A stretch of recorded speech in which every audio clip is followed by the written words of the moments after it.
This video was made possible by ExpressVPN. Start browsing the web securely with 3 months free by going to expressvpn.com/RealLifeLore. Have you ever written a mean comment about somebody here on YouTube or somewhere else on the internet? If you have, the worst thing that's probably ever happened to you is something like the classic Navy SEAL copy pasta written back to you. But for some other people, they've been sentenced to effectively life in prison for doing the exact same thing. You see, it really all just depends on who the person is that you're making fun of online. For example, if you're going to make fun of me down in the comments of this YouTube video, the worst thing I can do to you is pin your comment and try my hardest to make you look like a clown. But if you're going to make fun of the King of Thailand, however, you could face the rest of your life in prison, even if you don't live in Thailand. And here's how.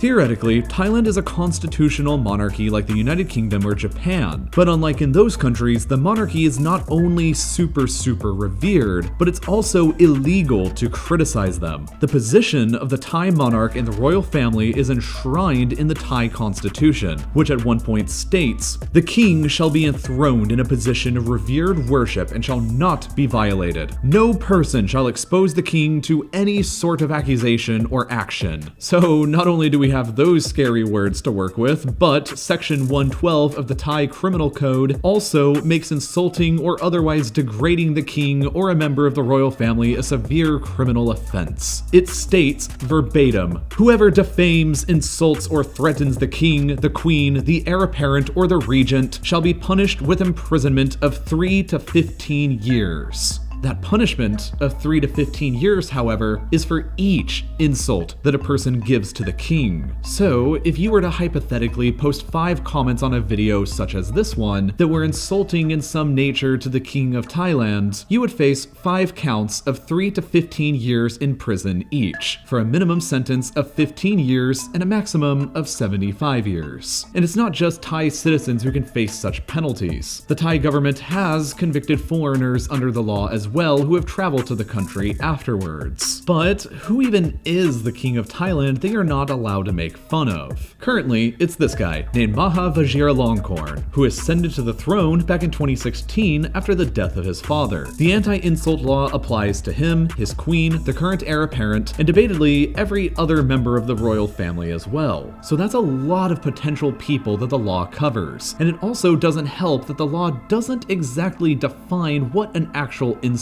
is. It can be applied extremely broadly, and anybody is allowed to report anybody else for committing an insult. And any report has to always be investigated by the Thai police. Insults against the monarchy are considered threats to national security in Thailand. So here's a few juicy examples from recent history. In 2007, a man from Switzerland got aggressively drunk in Chiang Mai and began spray painting over some portraits of the king for some laughs. He was arrested and sentenced to 10 years in prison, although he only served a month before being pardoned and released. In 2008, an Australian man wrote a book about the various romantic scandals and entanglements at the Thai royal court. The book sold exactly 7 copies, but that didn't prevent the Thai police from arresting him upon his arrival at the airport in Bangkok during a trip to the country. He was sentenced to 3 years in a Thai prison, but was pardoned after only a month and deported. In 2009, a Thai woman was arrested and sentenced to 15 years in prison after she delivered a public speech that mentioned the ruling class of the country in a way that was deemed to be offensive. In 2011, an American man was sentenced to 2.5 years in jail under the law while he was visiting Thailand for allegedly writing articles online that defamed the king and for posting a link on his blog to a book that was banned in the country. He ended up serving 7 months before being pardoned. In 2012, a Thai man was denied bail on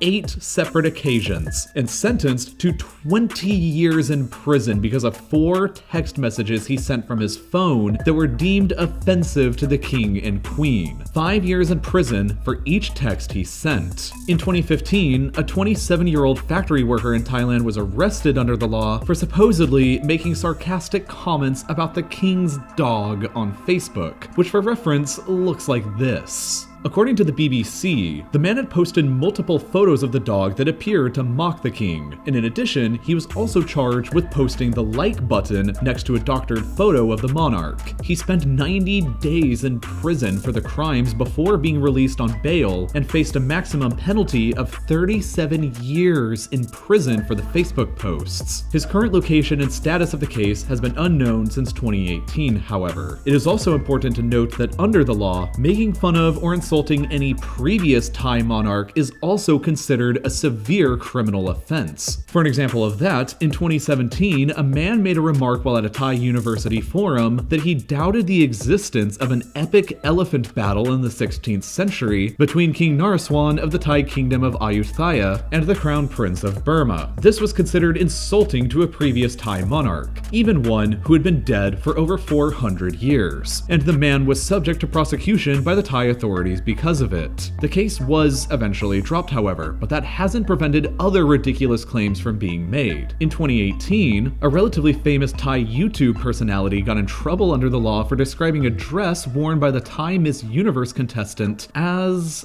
ugly. Unfortunately for her, the dress was designed by none other than Princess Siravannavari Naryatana, the only daughter of the current King Vajiralongkorn. This got her into trouble for saying an insulting comment about the work of a princess, but others have gotten into far worse trouble for even less. In 2017, a 34-year-old man was arrested and sentenced to 70 years in Thai prison for simply creating 10 Facebook posts that were each deemed to be insulting to the Thai royal family. The Thai court sentenced him to 7 years in prison for each Facebook post, which is the harshest sentencing that anybody in the country has so far ever received for insulting the monarchy. It was effectively a life sentence, but it was gracefully commuted in half for him to only 35 years in prison because he confessed to being guilty. Part of the problem with this law is that the media in Thailand rarely ever report on it or cover active cases, because even simply doing that can result in charges of insulting the monarchy for yourself. So I realized that even by creating this video on YouTube, I've potentially opened up a can of worms and gotten myself into some legal trouble in Thailand that could potentially restrict my ability to visit the country in the future, even though I feel like I haven't been insulting or degrading in this video at all, and I've simply only been reporting facts. The facts themselves can be considered insulting. However, if you were to hypothetically leave an insulting comment below and you ever go to Thailand afterwards, you could potentially face jail time there. And if you write multiple insulting comments, you could even end up facing the rest of your life in prison in Thailand if you ever visit afterwards and get caught. YouTube itself has even been blocked in Thailand on multiple occasions for videos exactly like this one. And I already know that this video is almost certainly going to be immediately blocked there. You see, Thailand and YouTube worked out their differences a long time ago so that rather than blocking the entire website there, YouTube just agrees to block potentially offensive or harmful videos in Thailand for them. Seeing as how other videos featuring far more minor content than this one have been blocked under this agreement in the past, it's safe to say that this one will be too. Internet censorship is not only a pervasive issue in Thailand or even on YouTube, but across the entire world and across every website. If you want to be able to access anything on the internet wherever you are, or if you believe in a free internet and you want to do and see anything you want online, you should use ExpressVPN. I'm really excited to have them sponsoring RealLifeLore because I've already been using ExpressVPN now for years and it's helped me out in so many different situations before. It's just the best VPN of the many different ones I've tried because it's always simple, easy, and reliable. And with more people working from home now, VPNs are as important as ever to make sure that what you're doing online stays secure. ExpressVPN assures that 100% of the data transfer between your device and the internet is encrypted, which provides an excellent layer of protection for everything you do online. But my favorite thing you can do though is being able to route your traffic through any other country so that you can not only be extra sure you're safe against any kind of government surveillance, but you can also just get access to a bigger selection of online entertainment that's blocked or or not available in the country you live in. There are tons of videos on YouTube and Netflix that just aren't available in every country, but using this feature on ExpressVPN allows you to effectively cheat and see them anyway. Best of all though, you can get 3 months of ExpressVPN for free when you sign up for a 12-month subscription by going to expressvpn.com/reallifelore. And as always, thank you for watching.